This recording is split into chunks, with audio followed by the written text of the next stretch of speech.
حبايبي عاملين ايه؟ يا رب تكونوا بخير. كل سنة وانتم طيبين. يلا بقى بسرعة نعمل مع بعض احلى فول مدمس.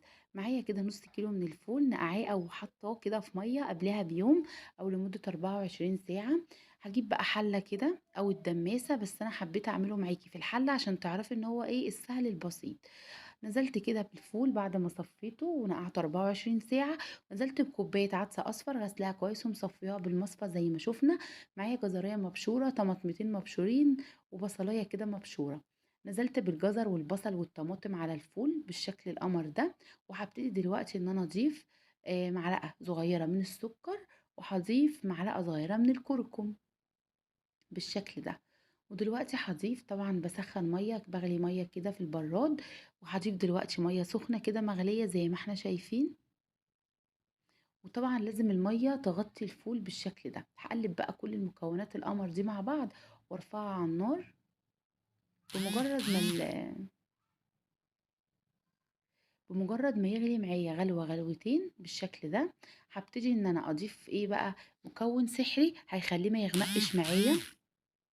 هيفضل طبعا لونه حلو جدا فاتح معايا. هضيف الليمونة دي بحالها زي ما هي، غسلتها كويس ونزلت بيها كده على الفول. لون الفول مش هيتغير، هيفضل لونه فاتح من اول كيس لاخر كيس او من اول فولة لاخر فولة. نزلت بالليمونه وبعد كده وطيت عليه وسبته يستوي براحته براحته. قعد معايا ساعه على النار وطلع كهرمان يا فول كهرمان، ونخلص الفول انا مش مسؤول. بجد طعمه حلو جدا. اول يوم النهارده بقى في السحور، كل سنه وانتم طيبين.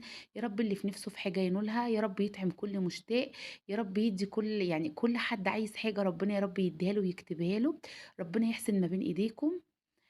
المهم خلاص بقى كده الفول استوى معايا وبقى جاهز وبقى زي القمر. عايزه اوريكم قد ايه ان هو ده بدوب، استوى كله مش حبايه وحبايه لا.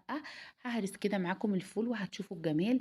بصي اللون، بس طبعا البخار مخليه مش واضح قوي. امشي يا بخار. بجد استوى معايا، طعمه خطير، لونه جميل جدا، ريحته في منتهى الجمال. جربيه، طريقته سهله جدا وبسيطه، اوفر بكتير وانضف كتير من فول بره.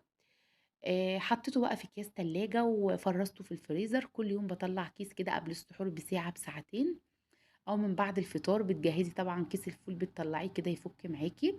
بحبكم في الله احلى اخوات. ما تنسونيش بقى في اللايك والشير والسبسكرايب.